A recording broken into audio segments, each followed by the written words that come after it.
And why does it say it now? Good Lord. StreamYard We're has live. lost Say hi. service. We're live? You are. No. Oh, well, it's saying that it's not, so it must be certain ones that aren't. Okay. Uh-oh. All right, you guys. So we're finally made it. You said it's saying that we are live. And I am Margarita Holman with Raising the Bar.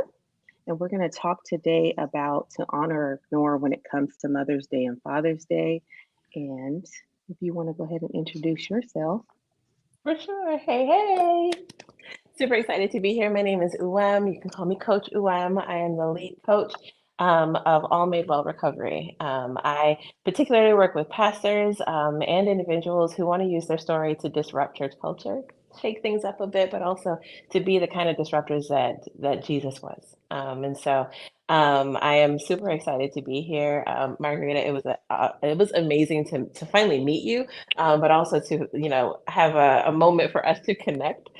We talked several weeks ago, for everybody else listening. We talked a few weeks ago and we were just like spitballing all of these amazing ideas and we totally had a blast hanging out together. So this was kind of what led to this moment.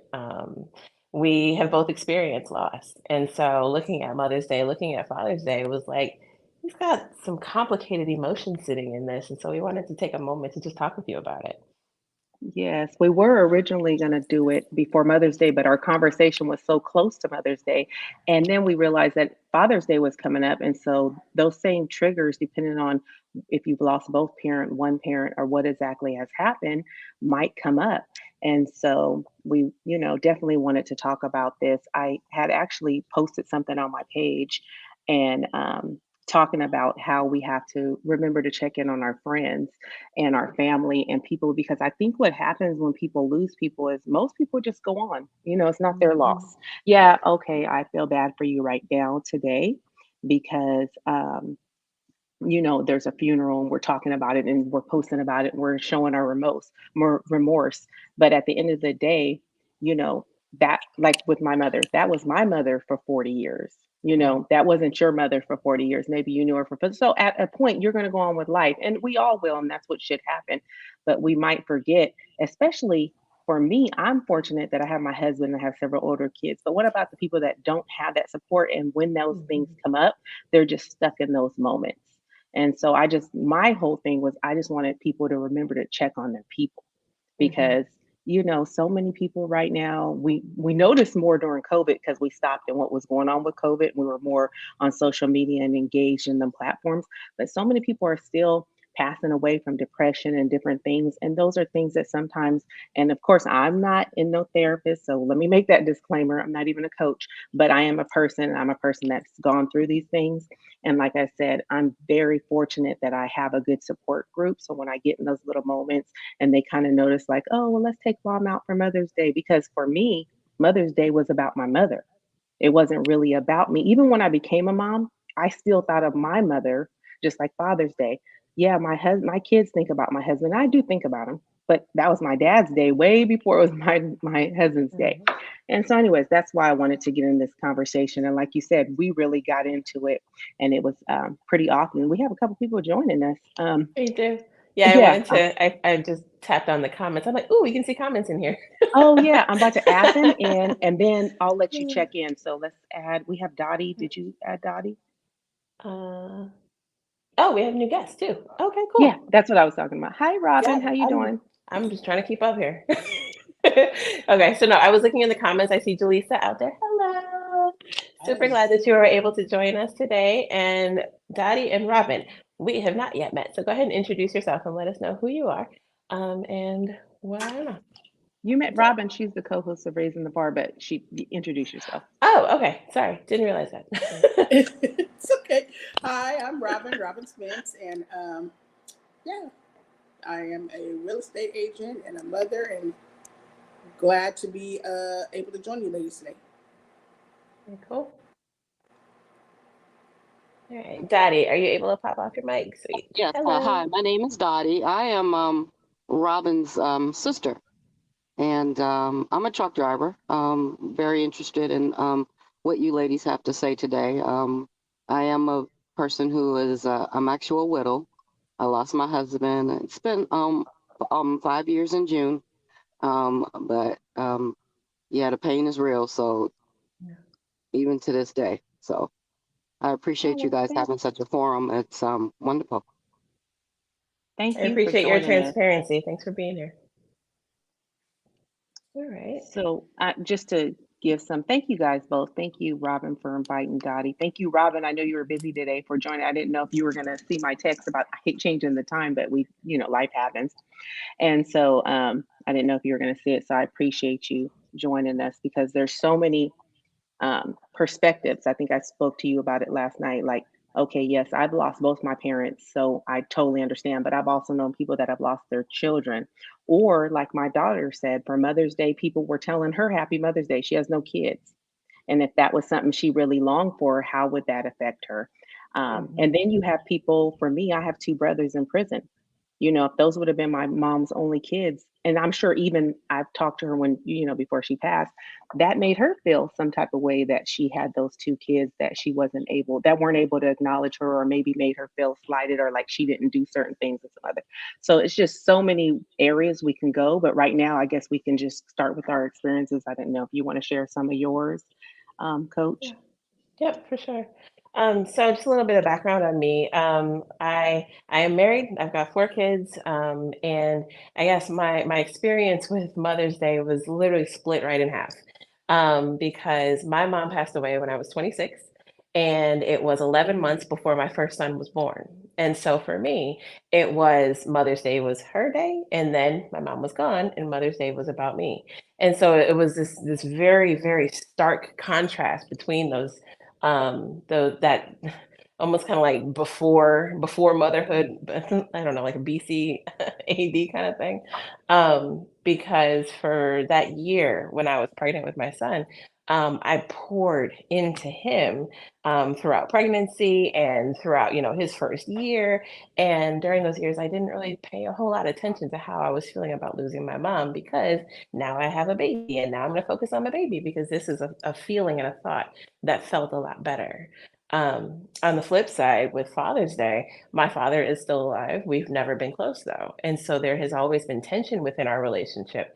And so Father's Day has not always been an easy holiday for me. And so, likewise, with that, when I got married and I'm watching my husband, who is an exceptional father and adores our children and is so incredibly present with them, we I'm like, I thoroughly put Father's Day in his court, and I'm like, "This is all about you, babe, because 'cause you're amazing, and I love you so much." But it definitely still had that tension when I think about my dad. We are in contact, he is around, he lives in a different state, but our relationship isn't what I always hoped it would be, and so Father's Day is still somewhat challenging. Um, and so when I think about, the struggle for these days, um, I think a lot of us have very complicated emotions around these holidays, whether it be from losing a loved one, losing a parent, losing a child, losing a spouse. Like all of these emotions start to come up. And especially when you see everyone else around you is so excited and so happy and celebrating and buying gifts for their moms, and moms are posting all the things that they got. And, I know for me, I love the moment when I get to, celebrate the fact that I'm a mom, but at the same time, I wish that I could celebrate being a mom with my mom, right? And it's like there's that back and forth with those emotions. I know early on I was very much comfortable with denial, and I think that's definitely the case for a lot of us, especially in the beginning. Denial just feels more comfortable. Like, no, I'm fine. No, I'm going to focus on this over here. I'm not going to talk about it. We don't need to go there. I'm not dealing with that because that's icky feelings, and I want no part of it. And I think that, what I'm learning and what I've learned in the, dealing with the people that I coach, denial is not all bad. I know that probably sounds insane because most people are like, ah, denial is horrible. And honestly, I am absolutely one of those people. But I kind of sat with this, and I think that early on, denial is necessary. It's something that allows us to kind of catch our breath when everything is like exploding. Like, okay, nope, I'm not going there yet. I'm not ready for that yet. And I'm just going to push it away for just a little bit. I think the danger comes when we stay there, when we sit in that denial and we refuse to come out of it, when we don't have spaces to go where we can come out of it. That's when it starts to get dangerous. And so I know during the years where things were tense and difficult for me, I had to actively put myself in spaces where I could deal with what I was feeling. And it wasn't because of losing my mom that I did that, but it was an enormous side effect blessing where I was able to say, you know what, I miss her. I hate November because that was the month of her birthday. And so the entire month of November, my attitude, my temper, my anxiety was out of this world. And my husband pointed out one day, he's like, babe, maybe it's just because it's November. And I was like, ugh. But once I realized that, I was like, oh, okay. So now I tell him, I'm like, I'm not really feeling it this year. And then later on, I started to realize like it didn't hurt as bad because I had actually started to step into healing those areas. I had gotten to a place where I was comfortable talking about her. I had been able to say when things were good and when things were very much not good. Um, and I think all of it is necessary. Can I ask you a question real quick? With Of your course. husband, um, because you didn't have a relationship with your dad and you didn't really set it, was it like initially like this is great, or was it like, oh no, I don't even want to celebrate you, even though you haven't done anything wrong? You get some of the slight from, sometimes that we transfer those emotions onto other people that don't necessarily deserve it. Like nobody's gonna celebrate Mother's Day because I'm not celebrating Mother's Day. Honestly, no. With him, it wasn't. Our relationship has. I mean, we've been together since we were 16 and 17, so we've got history there. But I think with Father's Day, I always wanted to feel like it was worth celebrating. Like I wanted to have someone that deserved that kind of honor. And forgive me for the words, but I know that, my relationship with my dad was tense. And so I didn't want to celebrate him. And so that's, when we were thinking about the title and when I was thinking about honoring or ignoring, I leaned on the ignoring. But there was a lot of years I didn't call, I didn't send cards. And before my mom passed, she was so adamant, you need to honor your father. And I'm like, yeah, well, he doesn't call me on my birthday. I don't really care. But that was what I needed during that time. And there were some years that I celebrated him, and there were other years that I didn't, but I always wanted to. Right. And so when I started watching my husband and seeing the way that he interacts with our kids and the personality that he has as a father, celebrating him was easy. Like he deserves all of the celebration. He is a phenomenal dad. And so I wanted to give him that. And taking turning that attention toward him was kind of healing. It was me being able to see that this is not all men. This was my dad had a struggle with something that he had not yet learned how to overcome. My husband didn't have those issues. My husband adores our kids. My husband plays with our kids. He has emotional coaching moments with our kids. Like he is very much in it. And so I wanted to celebrate him. I appreciate that because sometimes I was reading some stuff where a lot of people feel like Father's Day doesn't get the acknowledgement as Mother's Day. We don't spend as much time, and fathers don't get as much. And right now, that it's always kind of been like that. I think I was more like Happy Mother's Day until I got older. I probably said it more to my mom, even though as I got older, I was probably closer to my dad. But Mhm. it just seemed like something you did. And so it's good to hear that you have that good relationship and good reason to celebrate because we need to celebrate our men too. It's Mhm. okay because a Absolutely. lot of us have sons, and your son's going to grow up Right. and he's going to be that man that wants to be or should be celebrated. And hopefully, we by celebrating their fathers, the deserving ones, of course, we're Right. showing them that yes, there are men. Yet I might have talked about somebody else, not doing what, not showing up, and what didn't happen. But look, right here, there are men that like everything. There's women and men that don't do what they're supposed to, but you got to see that you're worthy of being celebrated if you do the right thing. So I'm glad you experienced both of those. Robin, what you want to check in with us? Absolutely, absolutely. Yeah, when you were talking about living in the land of, I'm not going to deal with that. I think I have been there for a while. I have one biological son, and he will be 30 in July. And then I have four little babies. One is 5, and then I have a set of triplets that are 4. And my son, being a parent of one child, like all your dreams, aspirations, everything like rises and sets in them, and not one child. It's unfortunate because that's a lot of pressure on them, right? Mhm. Versus if you have 2, 3, or 4, multiple children, then at least you like, you could spread out all that pressure. It's not all on one. Well, for him, um, he chose a different path in life, I would say. Like right now, he's alive and healthy and well, but he's not with us out here in society. He's actually in jail, and I'm only sharing that because to kind of bring it all in fruition. I realize with my little ones, especially the 5-year-old, that I think it was just like I'm not dealing with that because I kind of felt like a failure Mhm. with him versus the other ones. I'm like, okay, God gave me a chance to get it right this time. And so my sister Dottie and also Margarita has expressed to me like, girl, you didn't get it wrong with the first one, first of all. And second of all, no matter what you do with the other ones, it still won't heal whatever's going on, how you feel about the older one. So living in the land of denial, I was there for a long time, and I'm still kind of there, but I'm just like now, like, okay, let me start dealing with this. No matter how great of a parent you are with this one, it still does not saying I wasn't a great parent with the other one, but it still just it doesn't bridge the gap, if that makes sense. Mhm. So it is hard. And feeling like, because although he's alive, but him not being here, you do feel like, not that he's dead, but like there's a death in your relationship, right? Your closeness, being able to be a mother. Mother's Day just passed. My son is a parent of 5 beautiful children, just all of that kind of thing. It's kind of, yeah. Marguerite's always surprised at what I'm going to share. Yeah, I didn't know you were going to share that.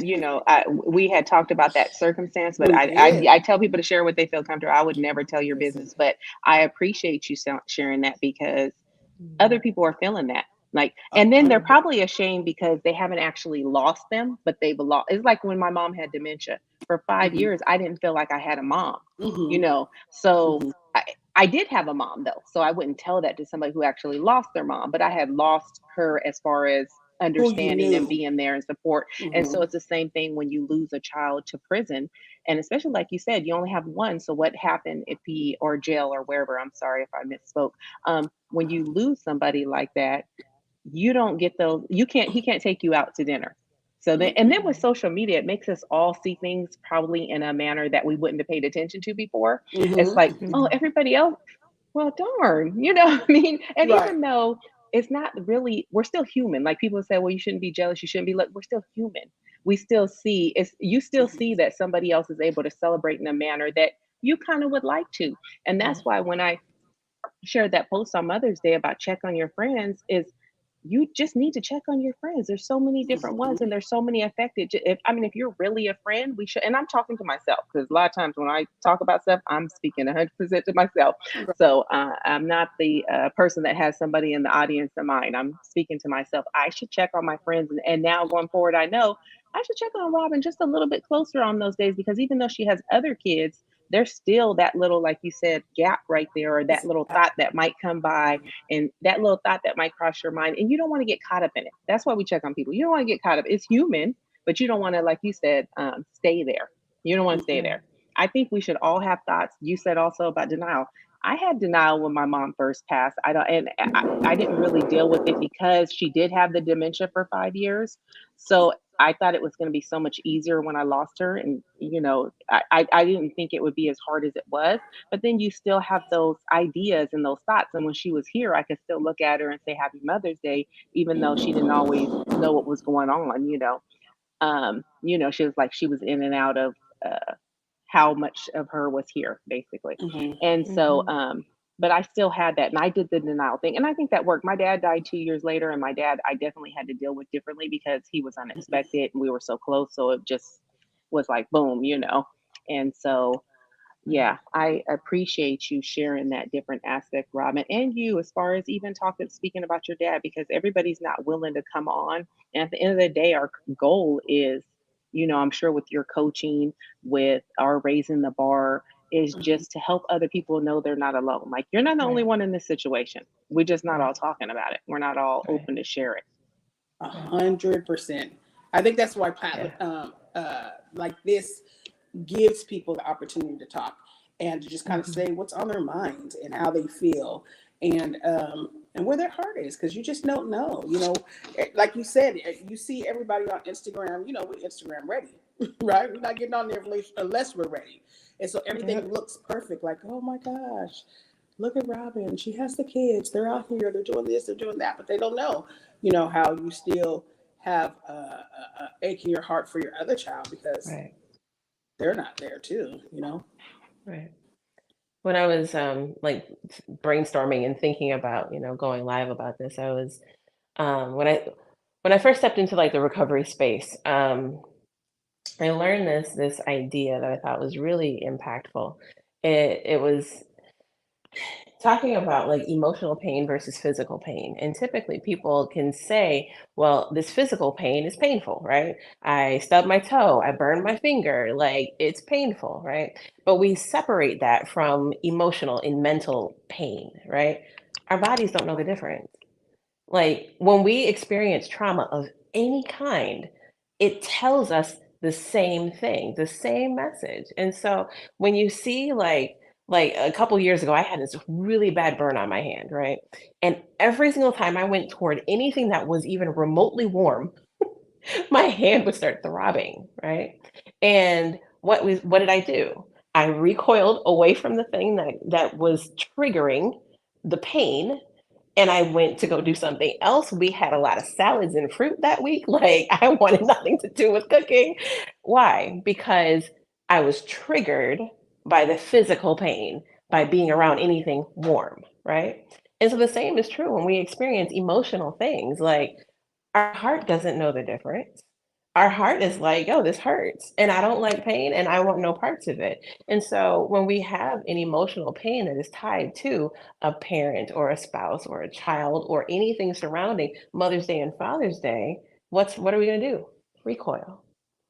That trigger makes us want to pull in, push away, have nothing to do with that feeling. Whether that means we lean into the little ones that are not making us feel that way, like I did, or we're just like, you know what?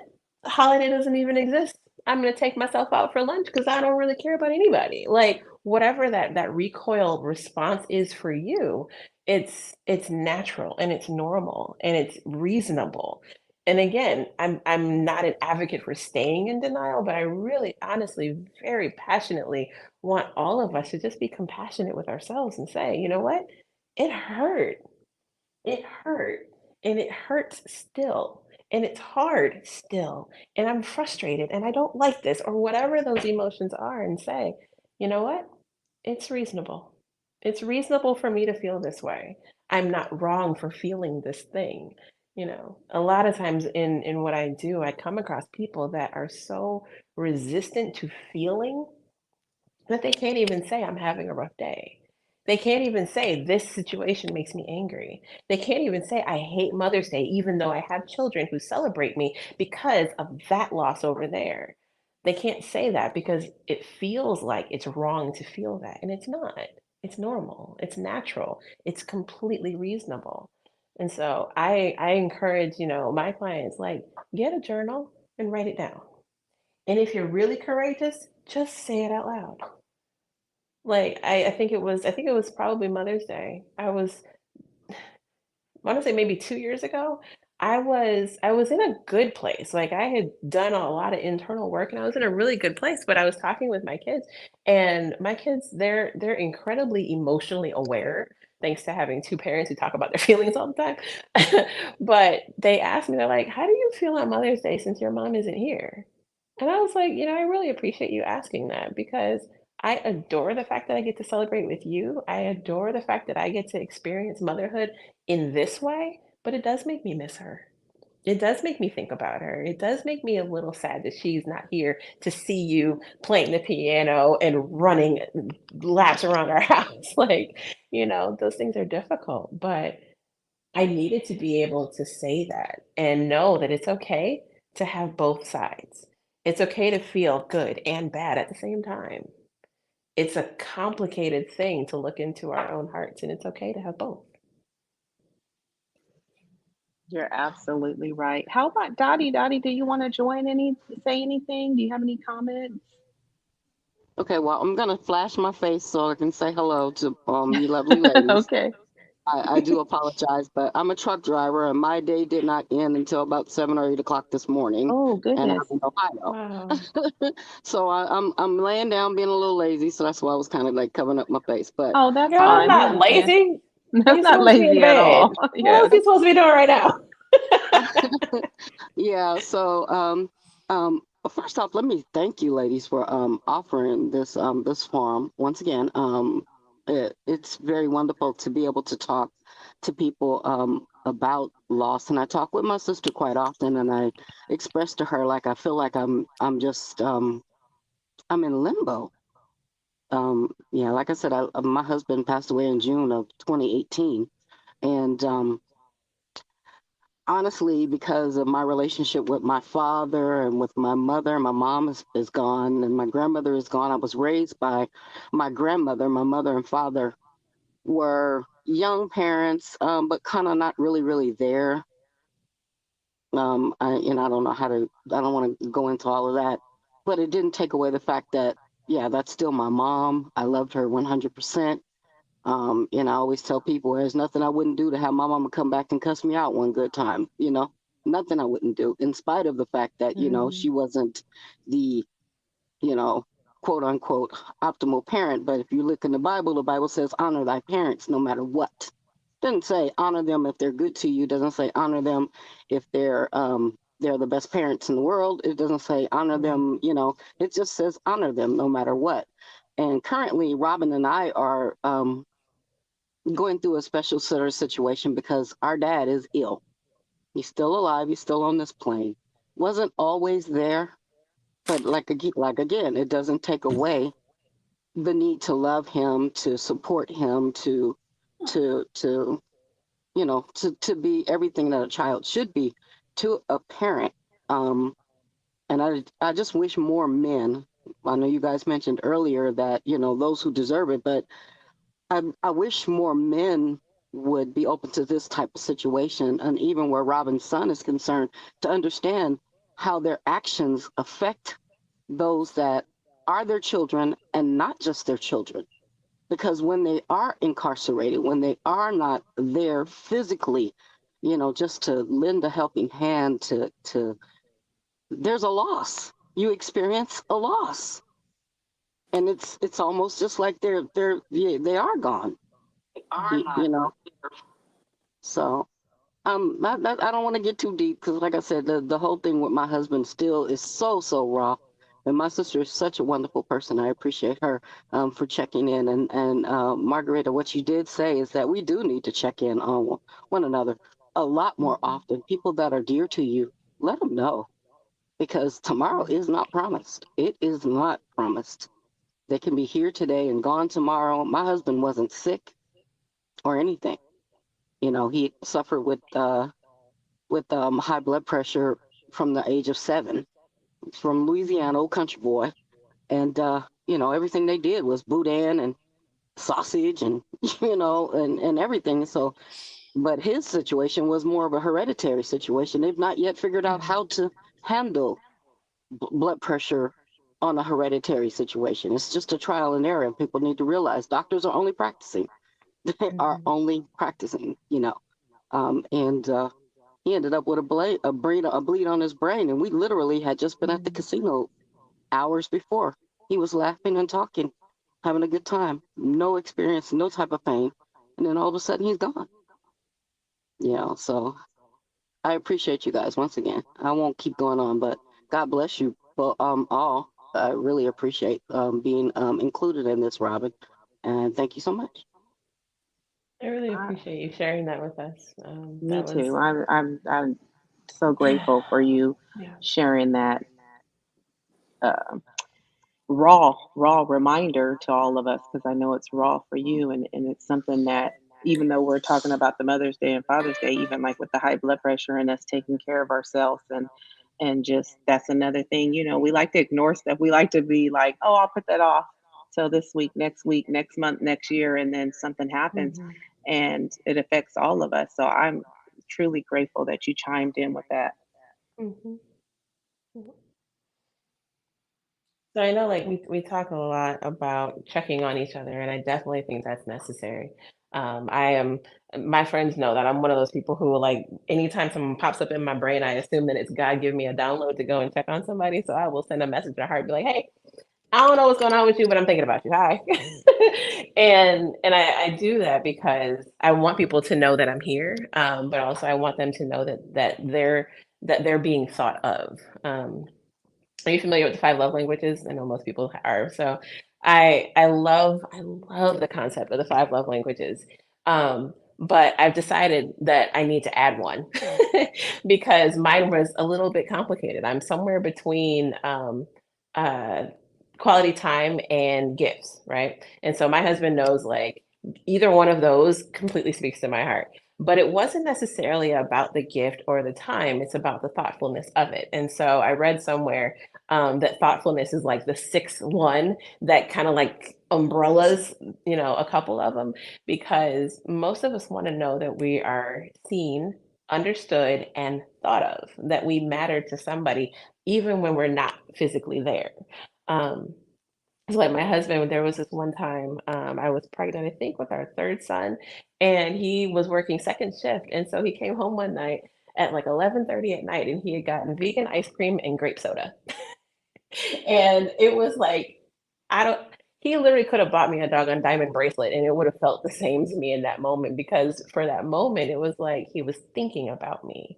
And that was what was valuable. And so like when we're reaching out to our friends, I think it is really important to reach out and make sure that they know that we're thinking of them.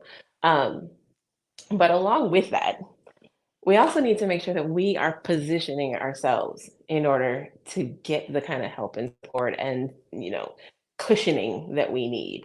Um, what I unfortunately experience a lot is that people start looking for help when they're already desperate.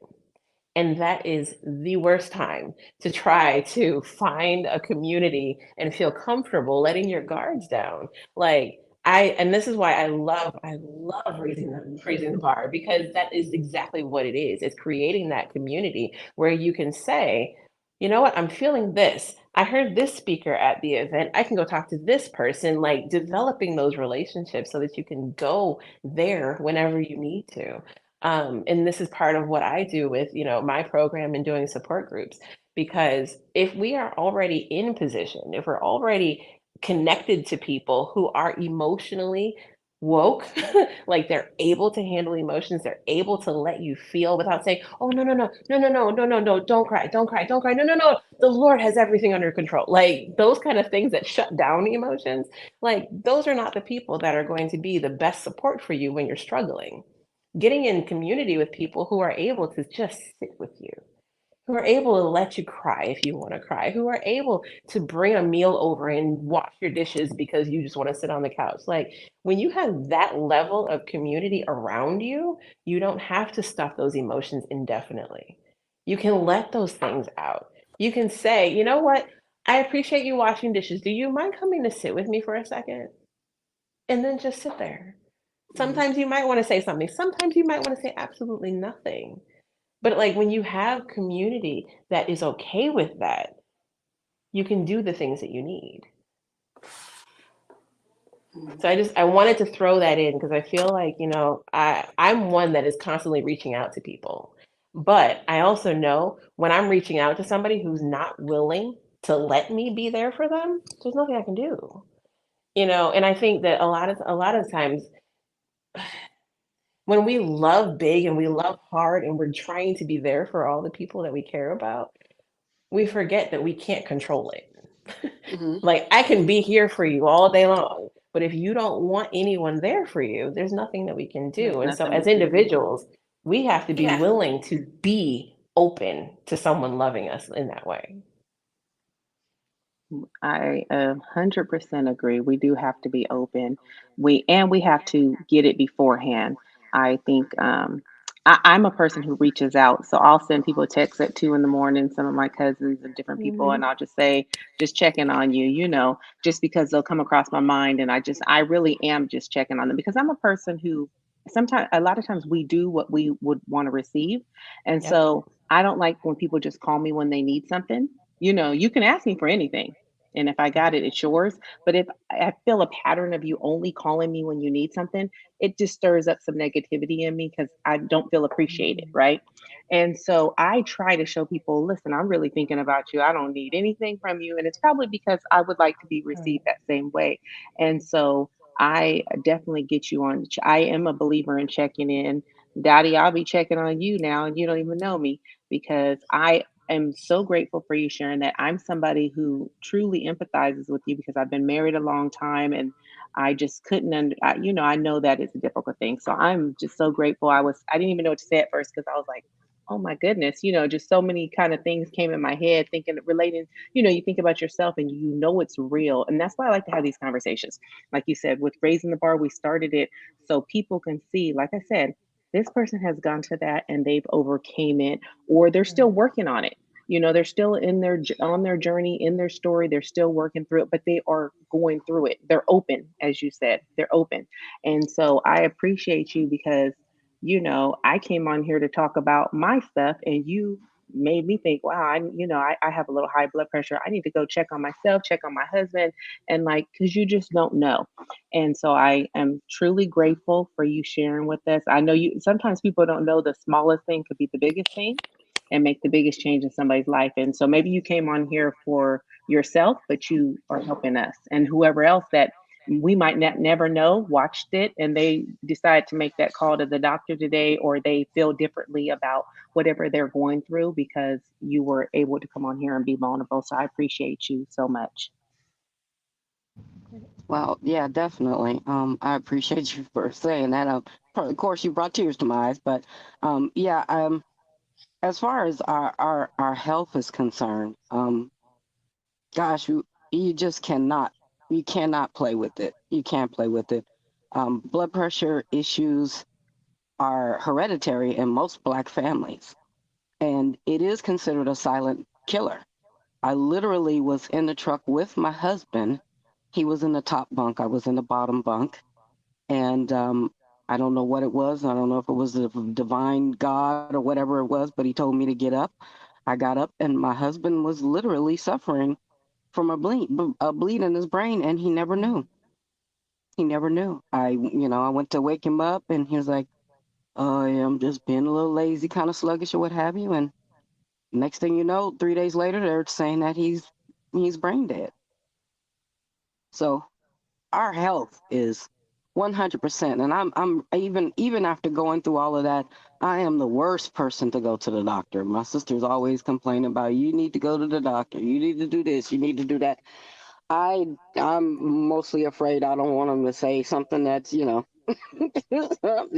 that's gonna. If something's gonna happen, I don't want to know about it. Honestly, there's that thing we were talking about denial.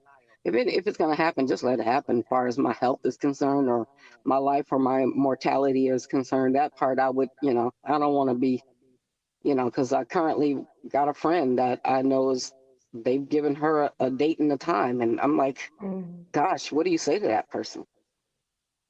You know, how do you express your feelings of gratitude to that person, and even just asking them how they're doing, and they're dealing with that mental stress of knowing that, hey, my days may be numbered. How do you talk to them? I'm really struggling with that. I mean, because I'm going through that with, like I said, our dad is, and I just talked to him on yesterday. He's, talking about, "Hey, I'm not going to be here much longer," and all those different things that, the doctors have said to him. And she's, it's hard. It Mhm. really is hard. How do you, I don't even know what to say. I don't know. Robin, you have any thoughts on it? Or, I try my hardest just to, I call it keeping keeping face or what have you, just, at least trying to be strong for them. But what do you say? We can't hear you. Or I'm I sorry, can't. did you hear me? No, we heard you. I'm talking about Robin. I Yeah, can't hear something you. went weird with your mic. Yeah, something went on with your mic. I definitely believe having the door open and just letting people know you're there because everybody receives everything different. I know for me, I'm not a big crier, and if everybody starts like doing round and around me, I'm not a big hugger. Then it just is like awkward for me. That's for me personally. But I do like to know people are there, and you said earlier, when you are open, then you have those people there. So I'll remind people I'm here, just checking on you. I'm here, just checking on you. And maybe depending on the person. Now, if I know that how they are and how they want to be received, then of course I go further. Like I have friends that are really big huggers and stuff, and I'm like, okay, I'm not a hugger, but that's what they need right now. So I'm gonna have to give them a hug. But I have other friends that are kind of built like me, like I just gotta keep letting them know I'm there. And when they're ready, they'll might say, let's go to lunch, but I don't want to talk about that right now. Or I do want to talk about it, but I don't want you to respond. And I'm okay. I'm like, okay. And so I Mhm. think you just have to keep showing up. You have to keep showing up for your friends. I mean, if you're capable, because also you have to self care. You're going through a lot right now. And like I said, I'm not a therapist, so I'm just giving you my opinion, and you know what opinions are like. But, you know, I'm just saying, like, you have to take care of yourself because that's a lot on you. That's a lot. You like just the few things you told us is a lot. And so you want to make sure that you're showing up for yourself because I'm sure you have people that still they don't want to be in the position you're in. They want you here. So, you got to take care of Right. yourself first and then hopefully be there or be open for the other people. Or when they're open and willing, you'll be there to greet them. Robin, you get One your of the mic back up? Oh, go ahead. I'm sorry. no, no, you're fine. Hello? Nope, still No? not coming through. Hmm. She said, is it, do you have like earphones or something close to you that maybe it's on? No, well, we don't hear any noise though. I think it was a little static. You can go ahead. Okay. Um, a couple years ago, I was journaling and I was seeing a therapist, and the therapist asked me, "What are your core beliefs?" Right? And I was like, "I don't know." And I kind of sat with it for a few days though. And I was like, "What are my core beliefs? What are my core beliefs?" And so she had explained, she's like, "What are the things that you tell yourself?" Um, like all the time, like this that echoing thing that's always floating around in your head. And I was journaling one day, a couple days later, and I wrote, "I'm not enough." And so I wrote, "I'm not enough" at the top of the page. And then I like went on like this writing tangent about all the ways that I'm not enough. I'm not pretty enough. I'm not thin enough. I'm not smart enough. I'm not meek enough. I'm not quiet enough. I'm definitely not gentle enough. Like all of these different things that I felt like I wasn't enough of.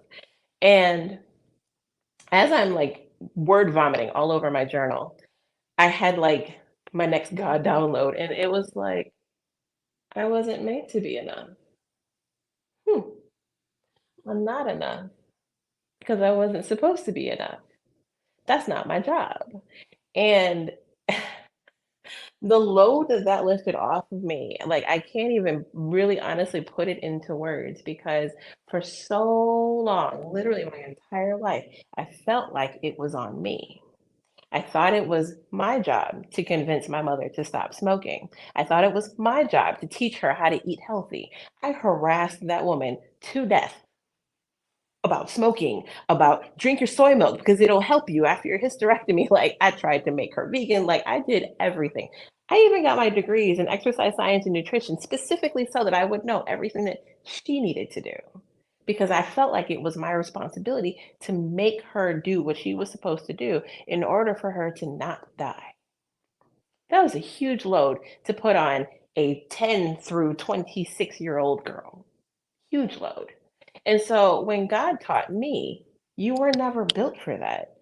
It was like, oh, so I don't have to carry all this. It's not my job to carry all this. I don't have to manage everything around me. I don't have to make people believe the truth. I don't have to make people get baptized. I don't have to convince this person to change what they're doing. I don't have to make this person be a better husband so that they don't get divorced. It's not on me. Like all of these things around me, I was trying to control in whatever way I could find. And that moment was such an epiphany. And so now when I'm talking with people and people bring heavy things to me, like I've talked about like the people who are struggling with suicidal thoughts. I've talked to people who are dealing with grief. I've talked to people who are dealing with the guilt and shame of addiction and what that did within their relationships and their marriages or their parents or whatever. And the crazy thing that I am so thankful for is that I don't carry their load. I don't carry the responsibility for making them choose a different path. I'm just there for them. And that is so much more powerful than we could ever realize because most people feel alone when they're hurting. And so it's like there's so much power in just being there. That's what we're built for. We're built for community. I'm a Christian. I talk about God all the time. I talk about God in my coaching all the time. And so when I think about, in Genesis, when God said it's not good for man to be alone, it wasn't that he was like, oh, men suck. Let me go and make a woman because she'll be better. No, like he was building community for them so that they had each other. And so when we look at our relationships, it's about who is there? Who's the people that we have around us and who are we around to support them? When I think in terms of my relationships, I have people like in mental buckets, not like permanent buckets necessarily, but I put people in buckets because old me would get irritated when people wouldn't show up for me the way I showed up for them because I'm like, yo, I literally just gave you everything and you can give me a phone call. Seriously, like, come on. But now I realize that people are not equipped the same way. There are people that I am in position to support them, and there are people that are in position to support me. But if you get those things flipped around, then you get disappointed, you get irritated, you get angry with the people that you're meant to be supporting because they don't have it to give back to you. So I categorize people in my head. I'm like, this is an assignment, this is a mentor. Like, and it helps so much because I'm not disappointed when people don't respond the way that I think they should, because I don't think that way anymore. But it also allows me to to be intentional in the way that I reach out. And so when I know that people are struggling with things, when I know that people are placed in my sphere for a purpose, I reach out. If I don't remember or I forget to reach out, I don't feel guilty about that anymore because I give out of whatever it is that God has given me. And if God wants me to reach out to them, He'll let me know. But if I need to pull back and there's something that God is doing with them, that's okay too. God loves them more than I do. And so I don't carry that. And so, like, I would say for Dottie, when you're dealing with people who are struggling and they're in a very bad spot, it's not on you to fix it for them. There are no magical words for you to give them that's going to make everything better. But just you being there, loving them enough to say, I got you. If you want me to send you a DoorDash card, I can handle it. If you want to call me, I'm here. Hey, I'm thinking about you. Send them a card, send them a doggone rose on a doorstep, whatever that thing is that comes to your heart. When you do those things, it lets them know that they're not alone. And that I think is more powerful than having the right words. I hardly ever have the right words when people are hurting. Every once in a while, I might get a good one, but most of the time, I don't have the right words, but they know I'm there and they know I'll still be there tomorrow. And for Wow. that, they know I got you. Well, I really appreciate that. Because I'm a very strange type person, period. I am a natural nurturer. I feel like if people that I love or who are dear to me are hurting, it is my responsibility to fix it. That has always been my way. That has always been my way. If my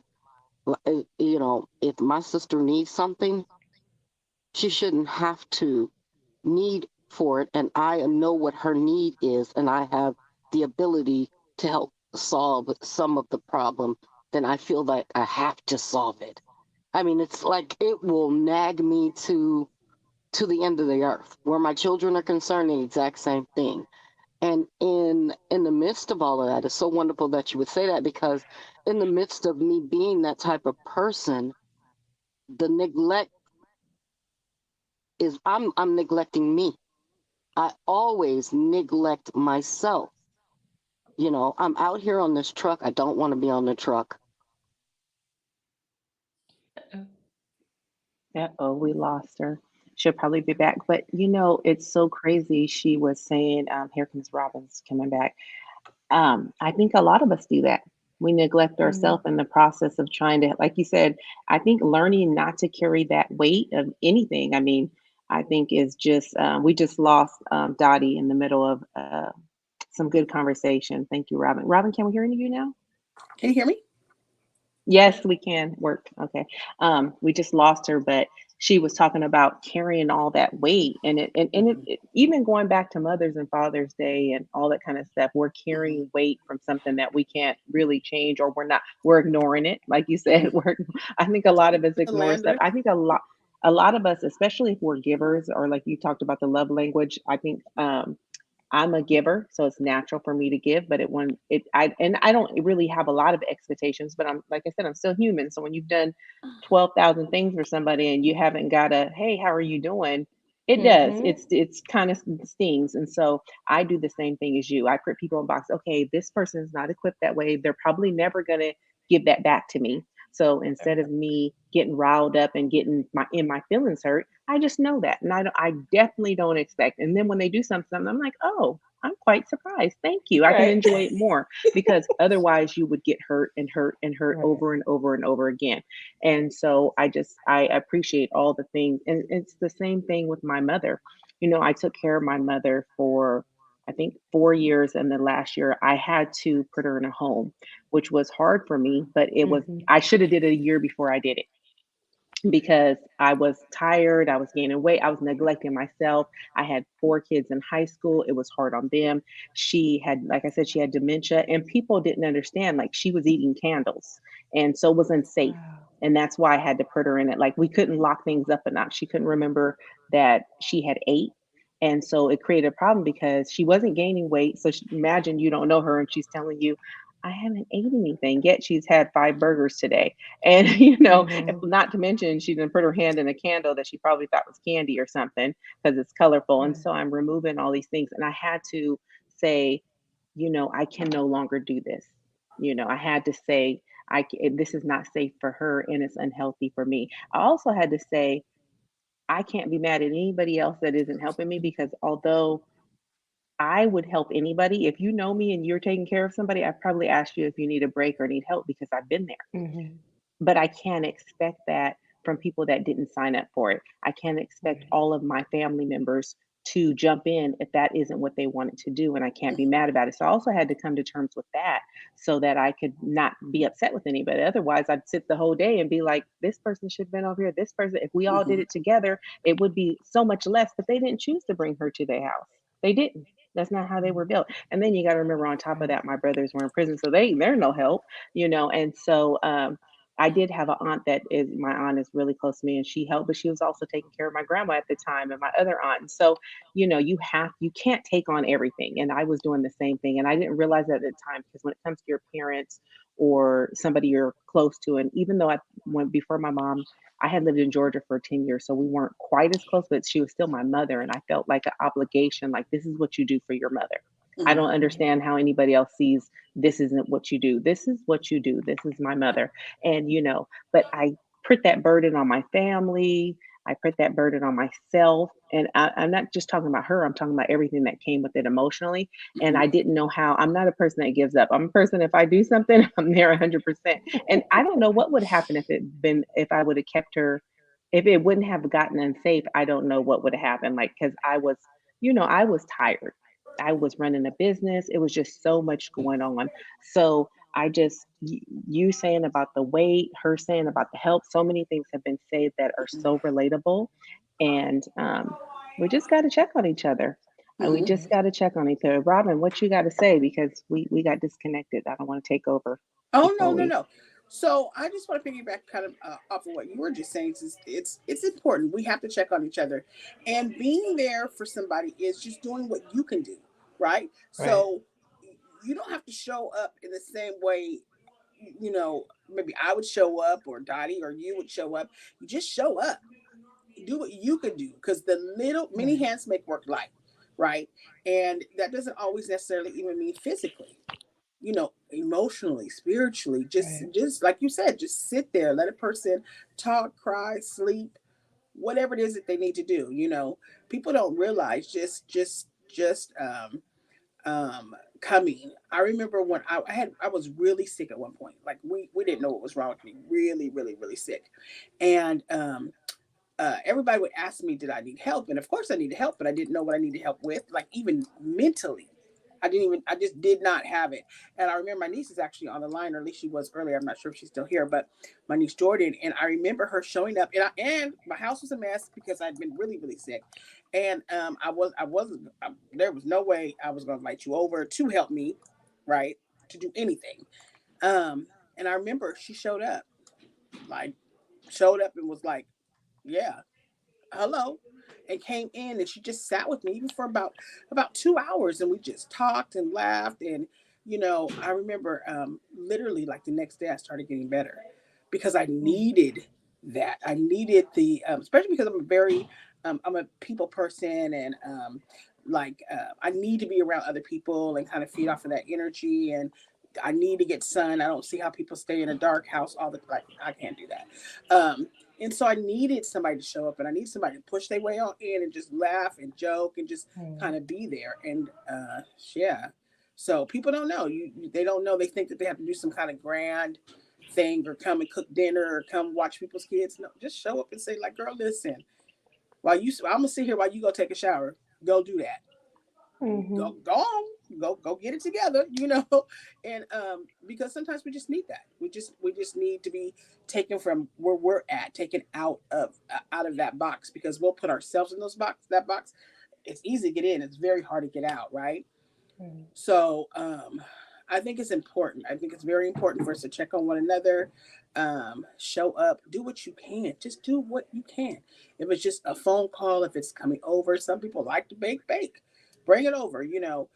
Some people like to deal with kids. Some people sometimes you just need, like I said, just need to come over and be like, nope, girl, you're gonna get in that shower right now. I'm gonna wash your hair for you. Come on, let's go. You know, that's what you need, and that's what people need, and it's important.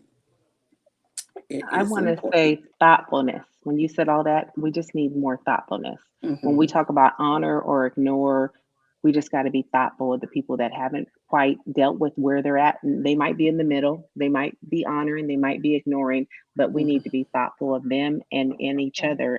Yeah. And yeah, and I think that's what it boils down to. Um, what were you about to say something? Sorry. I can, but no. We're all talkers. I know. I'm like, I can talk if you want me to, but no, We can I do hadn't had a thought exactly yet. thought. I did actually have a Ladies, question. I'm back. I'm sorry. Go ahead. Oh, hi, Daddy, you're back. Sorry, ladies, I'm back. Guys. Thank you. You said you had a question? Yeah. So we initially were talking about Mother's Day, Father's Day, and like Mhm. experiencing loss and struggle, and like what this season does for us. So, like, what are some of the things that have helped you guys in your moving forward movements? Well, for me, remember I told you I'm just now getting out of the denial. I'm not gonna deal, because I'm a good girl. I ain't dealing with that foolishness, and cut the other way. Period. Like whatever it is, I'm not dealing with that. Mm-mm. Yeah. That don't even affect me. I don't even know what y'all talking about. So um, I am just now, like literally, like when I say just now, I mean just now. Starting to kind of like, okay, it's time. It's time to deal. It's time to deal with what's happening with your son. It's time to deal with your guys' relationship. It's time to deal with you feeling like you had to put everything into the other ones because you felt like you didn't do that with the first one. It's time. And I literally just started being open to even recognize it on Sunday when I was taking the 5-year-old swimming. Mhm. And I was talking about how much joy the babies have brought me. And my cousin, Lawan, Margarita, she was like, you have to stop that. Like you have to stop that. Like you had joy with the older one, because she's been, she's my cousin, so she's been there the whole time, right? And she's just like, it's not that, and it's not. You have to stop acting like these are this. Not like I don't have an older son, but um, like this is just like that, like it's like you've able to start over. Because no matter what, you can't really start over. You Well, start remember over. I told you too, what's the pressure on them? What Yeah, kind of pressure are you putting on them as children to be, hundred uh, percent. that I know because I was the kid that was expected to do everything right. Mm-hmm. And so, not so much because of my brothers, because we grew up in the same house and they made their choices. And at, there were times my mom understood that, but she also had four kids, and we were far apart, but not as far as how your children are, to where she got to Mm-hmm. not do it over, but see us be different, right? Right. Make different choices. But yeah, it's the pressure of being the person that's expected to always do right. You sometimes don't even know it's pressure until you do Mm-hmm. something that maybe wouldn't be wrong for your brother, but for you, it's like, you did that? Oh my It's gosh, you're so human? Oh my god. So I it's don't want you to do that. crazy. No, it's crazy. You have said that to me multiple times, and I caught myself saying to my husband the other day. It was a situation with the 5-year-old, and I remember saying to my husband, like, he's not going to turn out like his brother. And Mm, as soon as it oh, came out, I was like, oh my god. One, that I said it. Two, that I thought it. Right, like even like that was in me, because what's in you comes out of you. And I was just like, okay. Again, this all transpired this past weekend. I'm like, okay, that's and I ugly. don't, I think I told you before something I took from my mom. She said she used to talk really bad about men, and even sometimes saying negative things about black men, because my mom's Mexican, because she had a bad experience with my brother's Mm-hmm. dad, right? We have different Mm-hmm. dad. And she said one of her friends told her, "Do you know your sons are going to grow up and be black men?" And she always told me that as a lesson. And it wasn't like a prejudice thing. It was like they done did that. You know how No, I we get it. all talk Mm-hmm. about, Yeah. like we talk about, I might say, "Oh, they're the worst person in the world," or whatever. And she said, "You have two sons that are going to grow up and be," and my mom always told me that. So I always took it with me. You have children, and your son has children, Mm-hmm. and when you say that, that's still a product of them. And when Mm-hmm. you know what do you understand what I'm Right. saying? And he's Like a my product mom of used to me. always talk. Yeah, and he's a product of you. So where does it all come back to it? And it has to do Mm-hmm. with yourself. And then I'm not going to get into like I Oh, said, I'm that's not a right. counselor, but it comes back on your own feelings. But other people, when they're hearing it, they don't always understand. Mm-hmm. Like I said, that it's coming from a place of how you feel and that denial and what you have to work through. But it comes Right. out, like you said, it comes out of you, and then maybe his son hears it. He's like, wait a minute, am I bad too? But it doesn't even come Right. from that. And I know you don't think that, but it No, doesn't no, come no, no. from that. But It comes from, yeah. no, And so, when literally as soon as I said it to my husband, I thought, oh my gosh, you said that, you feel that way, you have to, this well, cycle has I'm to going to tell end. you again, you did not fail your son. Mm-hmm. I grew up in a house with brothers that are in prison. I was in the same house. We've made different choices. They made their choices, and They did. They do. you could have did things different. I sometimes look at my kids and I'm like, I thought I gave you everything I didn't have, and you still didn't make the choices I thought you should make. And then I have to Right. tell myself, you know what? Or thought you would make. Right. Yeah, or I thought because I to myself, this is my thought, right? I Right. thought I put them in a better position so they would have a way better outcome than me. And it doesn't always work that way, Mm-hmm. and so, and Mm-hmm. not saying they're doing anything wrong. Like my daughter told me one day, I don't have any kids, I'm doing this, I'm doing that. And so it's not like you're doing bad. You're just not doing what I imagine in my head. Right. I think we sometimes create these little fairy tales, You and already know. they're probably not even obtainable. So that's probably step number one. And that's probably why we're feeling Problem bad number for one. Mother's Day or Father's Day, because we're like, I'm supposed to be like the Instagram post. You're supposed to throw me a big party, and I'm Right. supposed to be the best mother ever. And it's supposed to, and really, that's just not the reality for everybody. Um, So many things it's go not on in the even world, but reality really for anybody. yeah, it's not.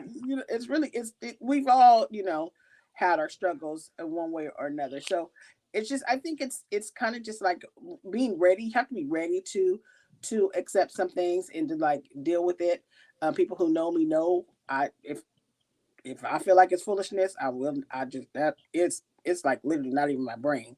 But because that is my son, and because those are my children, right? That it's a little different. And so, at some point you have to be like, okay, because they're not like, even, I don't want to say it's easier for you to just be like, okay, if it's a parent, I'm just not dealing with them. But I think it would be easier to say you're not going to deal with your parents than it is to say you're not dealing with your child, right? Because uh, and I don't know why that is, but I just feel that that's kind of the way it is. And so when it comes to my kids, I for sure want, we all do, we want the best for our children. We imagine this life, and you feel like you're giving all these things to, so they can have a good life and to do these things, and then you're just like, you know, What happened? No, Can I? reality hits. because our kids, we feel like our kids are a direct reflection of us. 100%. We do. We feel like, even with me, I Mhm. look at certain things my kids do and I love them to death, but sometimes I'd be like, I wouldn't do that. And then I have to think back, and my husband will remind me, you did do that. You just Right, forgot because you're so right, far. right.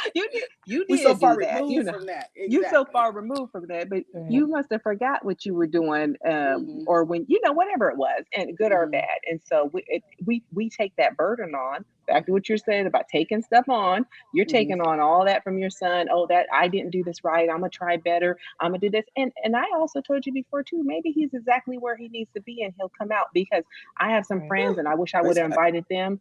That I know some people that have went. That was their journey, and they have came out and been just good What God contributions created to them to society. be originally. They yes, Yes. everything. And maybe Yes. they wouldn't have did that if they didn't get in the position they were in. And so we don't know 100% what agree. the story is or where the journey will take them, but I think you just got to remove yourself from that burden and just go ahead Mhm. and say, you know what, he's human, he is a part of me, and he's going to make choices, and hopefully his choices will get better, and we'll keep praying for him and hoping that they're better Yeah, and better and better and better. I I would wanted touch and to agree on that. highlight Hey, the comment. I'm sorry. now, Sorry, I can you wanted guys to hear me now? highlight the comment. Uh-oh, who's talking? This Dottie. I finally got back on. Okay, got it. Can you Go hear ahead. me? Mhm. Oh, okay. Well, I just wanted to say to my sister, I think the biggest thing that you need to understand and realize that your life has changed so much now. Um, from when you first had little, you're a whole different person. Your understanding is different. You've grown in so many different ways. And you have to understand that he was your learning. You learned from him as much as he learned from you. So now you're able to do it a little bit different with the new set of children. You understand what I'm saying? It's a whole different. I mean, it's like you've evolved into someone totally different. You have a better understanding as to what children need or what you need to be able to provide for them. It's not that you did it wrong the first time. It's just that you're a different you're in a different place in life, and you have a whole different better understanding now. So it's not that you failed little, not at all. Not at all. And it's not even that little is failing his own children, but it's like almost learning in reverse. He's got to go through his things that he needs to go through to make him into the person that he needs to be for his own children. And you had to go through what you went through so that you could be better children, because this is a whole different opportunity for you with these new kids. Like I said, it's not that you're wrong. And I think we all need to look at our kids and make sure that we understand. We've all said that we want better for our children. Every generation has said that. I want better for Mhm. my children. And as a result of it, not understanding those hardships that you went through, Margareta, and that I went through as a kid, helped me to be able to become the strong person that I am. And in a lot of cases, we are not allowing our children to be strong because we do Mhm. so much for them. You know, at at the same age that my children are now, I have three children. One that's in her 30s, and she's single. She doesn't have any children. None of them have any children. But by the time I was 23, I had three kids plus my little brother, and they all were on me. And it's so easy for them to say what they didn't get or what they don't have, or this, that, and the other. But yet and still, they're still coming to me as adults, and they don't even have what I had to go through as a child, or as a young parent raising them. You know what I'm saying? But they're quick to say, it's easy for us to say what we didn't do, but they all survived, and they do not experience half of what we had to go through when we were bringing them up, because we all said we want better for them. So we made sure that they went to good schools. We made sure that they didn't have to walk to school. And that idea that, my kids got dropped off at school. I walked almost 5 miles to get to school every day. What did I deprive them of by making sure that they had a car to drop them off? We take away the hardships, but in actuality, we're handicapping them in a lot of cases, and we need to Yes, realize that most as well. definitely. And we always say better, but how do we actually know? Their journey hasn't ended. We don't know where their road is taking them, where even their struggles are taking them. Just like with us, I thought I had my first child at 17. My oldest child is 29. She doesn't have any kids. My other sons, they don't have kids. I have one son that has kids, and who, if you actually think about it, somebody should have thought I wasn't going to be able to do any of the things I did, like raise them and do all the things. And just going back in the Mother's Day, I don't even know how much I felt like a mother at 17. It was just a learning process. But I did take the journey, and I did go through it, and I came out on the other side of it hopefully better. And we don't, and I'm saying that to say you just don't know. Your son's still here. You don't know what's going on. None of us know. We think because of one or two things is happening, we know, but we don't know. We don't know. I'm sorry, you had a question for me? I was just gonna. I Earlier, wanted did to you forget? highlight I'm the sorry. the comment that was already made by Sister Oh, Sutra. She said, "We're just chaperones of God's children. We each have our own soul lessons to learn that have nothing to do with us." And I thought that was beautiful because it's so true. Like I used to think that like it was up to me to fill in all of the things that were going to be on this blank canvas that God was giving me, when in truth they already are preloaded with things. Like there were already lessons that they were learning. There were already things that God had in mind for them. And so, they weren't a blank canvas. And my kids are definitely not a blank canvas. They are fully loaded human beings with their own opinions about everything and their own experiences. And all of us were too.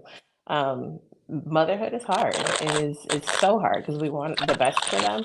But from your friends and your sister, I'm hearing that you didn't do anything to you didn't do anything wrong. And I think that's the lesson. Like it's not that we did anything wrong when they do one thing or another. It's not even that we did anything right that made them a certain way. They just are. And their journey is what God led their journey to be. well, just think about it. We talked a little bit, and I'm not going to go into it at all about your journey. And, she's going to be a speaker at Raising Bars. And if you want to hear about anything like that, you'll have to come to the next event, July 15th. Yeah, I put that little plug. That's right. But just think about you had a journey, and now you're in a position to be with your kids and understand all the things you went through allowed you to be how you are with them, to be emotionally available in a way that you may not have had access to or even knew you were capable of doing. So um, 100%. we think things are bad that sometimes aren't bad. Mhm. It's They what's are neat. So, bad in the moment. They're bad in the moment, but right. It's what I think. I think it's what's needed to shape us into the person that God has created us to be. Right. And so, I for sure am 100% different and in a different space now than I was when I had my older son. Because when I had my older son, I was 23. So you're still real dumb. You're real behind when you're in your 20s having kids, like you just are. You're not, you're just not mentally ready and stable. At least I wasn't. Let me say that. Mentally ready. I was most definitely, I was like financially stable. I've always been a person like, I'm gonna figure it out. We're not gonna be homeless. We're not gonna live in trash. We're not gonna, have what is it, gray notices on our door for our lights. We're not gonna do that. But even still, like you still it's an emotional awareness and knowing some of the things what I thought was important I like, for example, I always thought it was important for my kids to go places. I didn't realize it was important for me to be the one to take them. I didn't have patience, and I didn't have patience. I didn't have patience at all. Like, that was gone. It did not exist. So now, with being older, like, I'm able to, okay, that's not important. Kids run around, they jump, they play. Boys are extremely active. Um, and then, I have four boys and one girl, and they are two boys. Like, they run, jump, play, bump into everything. And now I'm just like at the place where I'm like, okay, as long as nobody gets hurt, nothing's broke, we all right. Before, when my older son was young, I was on edge about everything. Stop, quit, and sit down. That was me. That was me. God, stop, quit, and sit down quickly, please. So, yeah, we're just. I'm at a different place, and I am different, and I praise God for that. And I just, it's all a learning experience, and not just for me, but for others too, right? So I think that that's kind of why we all each go through something different. It's so we can learn from each other, and that's why we are a community. Well, I Well, I appreciate think all you of all you are guys. very beautiful. Go ahead. Huh? I'm sorry, Dottie. I just said I believe that all of you guys are beautiful, and I very, very, very much appreciate this forum. Thank you. We Thank appreciate you you. joining us. I appreciate all of you joining us because we have had so many different perspectives and so many things that people don't often think about loss, because the loss doesn't come just with somebody's. Like I said, for me, my mother had dementia for about 5 years before she passed. She got a staph infection and she got sick, and it just wasn't the same after that happened. And she went declined, and so, but she wasn't deceased, you know what I mean? She was still alive, but it was still a loss for me. It was still hard. It still wasn't the same type of celebration. And then we have like you not having your son there. Me, I'm sure my mother, I know, went to the same thing, not having my brothers available or to be there. It probably was a little bit trigger because during those holidays, you're thinking about different people, you losing your husband and Father's Day coming up. That's going to be something on your mind. I appreciate you sharing that with us. And each of us have gone through different things, and the holidays, unfortunately, some are triggers sometimes. I didn't even know for myself. I know she was asking earlier about what changed. And for me, I think I really ignored everything, especially with my mom. And then but I noticed that I did kind of check out a little bit on Mother's Day and Father's Day. Like, I kind of didn't really, I wasn't excited about it. I want to say this is the first year I was probably a little bit excited about Mother's Day because I got to take my mother-in-law out. Whereas before, we did take her out, but there's a little part of me that's thinking more about my mother and how I'm not experiencing that with her, and now I'm with somebody else. And you just have all these crazy thoughts that are in your head that you may not even want to tell. And me and my mother-in-law have a good relationship, so of course I don't mind taking her out, but it's more making me think about my mother, where this is the first year I was able to really like enjoy taking her out. My kids took me out, and I was okay with that because, like I said in the beginning, and you guys weren't here, for me, for 40 something years, Mother's Day was about my mom. And even when I had children, it was still about my mom when it came to me. Now, maybe for my kids, it was about me. You understand what I'm saying? So it was, and then for her to be gone, it's like, I can't really make this about me because I feel kind of maybe selfish, or like, like I'm not acknowledging her, or like I'm doing something wrong. I can't make it about somebody else. And so, and the same thing with Father's Day. Father's Day is hard for me because I was super close to my dad. We spent a lot of time together. We talked on the phone a lot. And so, like I said, sometimes even when I try to ignore it, then you see those posts, and then you're like, or a memory shows up, and then I'm like, oh my goodness. Or like the other day, I was at a festival, and I seen a guy selling hats, and one of the hats was the veterans, and he loved wearing his veterans. And people don't realize those little tiny things. Now I'm over here thinking, boy, I miss my dad, and it's about to be Father's Day. It was just his birthday. So May and June is kind of hard because I have Mother's Day, I have my dad's birthday, and then I have Father's Day, and they're all kind of like back to back. And for a while, I had asked if she felt like she slighted her husband. I think I kind of did. That's why I asked that question. I think I kind of did. Like, I didn't really like when my dad was alive, I did, but once he was gone, I was like, my dad, I don't have your kids celebrate you, So I was telling them, did you hear what we were talking about? Okay, I didn't know. And so Yeah, I think I kind of slighted him just a little bit. Guilt. I had a little guilt. And so I'm just now getting to a place, and it's still a little pressure with my dad just because I did have those 5 years of my mom not being fully here. So even though I ignored it once she passed, it is just a little different, right? The healing process. But with my dad, it's been hard. And I'm just now getting to a place where like, okay, it's okay to celebrate. Because I think a couple years I was like, you ain't my dad. Your kids need to celebrate you. And my husband's a good dad, but I just was like, I don't want to celebrate them. My dad ain't here, so I don't want to do all that. Like to tell your kid. And before, I was the person who would get the kids together. And you guys have younger kids, so you probably know this. What are we gonna do for your dad? What? Even though I'm saying this from them, I really did all the work. Now I'm like, mm-mm, my dad ain't here. Mm-mm, you better ask your kid. Your kids is grown. What y'all doing for your dad? And that really wasn't fair because what I said earlier too, and I don't know if Robin and Dottie were here, is that, or I think you had came in, Robin. We do need to celebrate our men with Father's Day coming. There are some good men. They get some slack, but there are some good men. I had a good dad. I don't know what type of spouse he was, a partner. But that ain't my concern. I had a good dad, and I have a good uncles.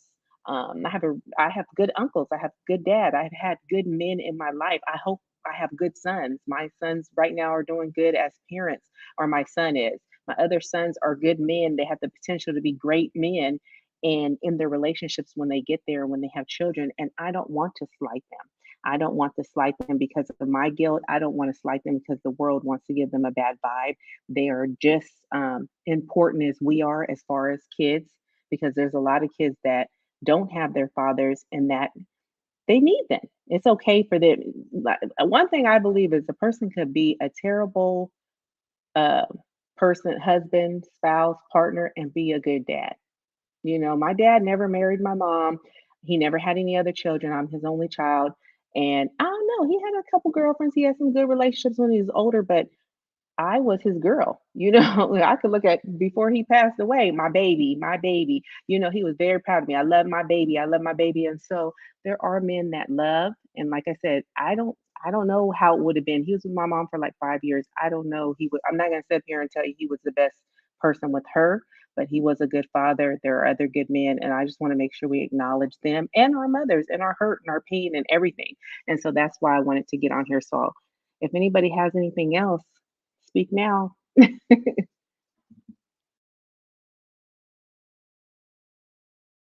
vacation me out of my office in the library. But I heard everything, and I absolutely agree with all of it. I think part of the reason why I'm so happy to celebrate my husband is because I do love the fact that he is such a phenomenal dad, and I do very, very much want Black men to know that they. Oh, we lost her. They are loved. They are loved. Uh-oh, we lost two. Well, I'm not sure what's going on. Robin, are you there? Oh, she's back. Uh-oh, can you hear me? Uh-oh, you're back. Yes. Okay, sorry about that. No problem. Site dropped. But yeah, but I love knowing that I can give that to my husband, to know that, my Black man is loved passionately, because it is definitely important. But like you were saying, Margarita, honoring how we feel about it, it's okay. I can love my husband. I can celebrate Father's Day with him. I can still have a little bit of edge when I think about my dad. And same way with my kids, with my mom and my children. Our emotions are complicated, and it's okay to juggle all of it at the same time, and it's all justified and reasonable. It's just humanity. My nephew always says two things can be true. So, two things can be true. You can have that relationship that quite isn't where you want it with your dad and still have an Right, amazing father in your husband.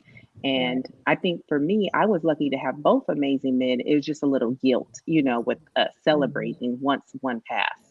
And so I was very fortunate to have two amazing men in my life. So I'm going to try to approach Father's Day this year a little different, a little happier and without the guilt. But I think that comes from seeing different people, talking to different people, acknowledging where I'm at with things, which you talked about earlier. And I'm just grateful again that you were able to join us, Robin. I don't know, she disappeared, and Dottie, and that we were able to hit so many different perspectives. And so if you have anything else to say, I think I'll close it. Usually I plan for about 30 minutes, an hour, but we just hit so many different things and the conversation was good. So I hope some people Right. found some helpfulness in it and they enjoyed the conversation. I hope that they reach out to you, that they attend our raising the bar so that they can connect with more people, because the connections are important. One part of our saying is exposure matters. And I believe that, because if I wasn't exposed even to you, listening to you today, listening to Dottie, listening to Robin, being exposed to different things opens me up to see things differently and to appreciate what I have or to approach it differently. And so I'm grateful for that. Everybody's back on if they want to say anything before we go. I just wanted to say thank you again for having me on. I love talking to you, so of course that was a natural awesomeness, but but this Well, I can't conversation wait. is Can you needed. tell us about? I can't wait to see you on the July 15th. So if people want to see you, learn more about your coaching, to hear more of your story and what you'll be saying, like I said, you got to come. Then I am so excited because I think you're a phenomenal speaker and you have a lot Thank of you. wisdom. So I'm grateful to have you as one of our speakers on July 15th. Yep, definitely excited to be there for that. If anyone wants to connect with me, I was kind of chiming in the comments a little bit. Feel free to send me a DM.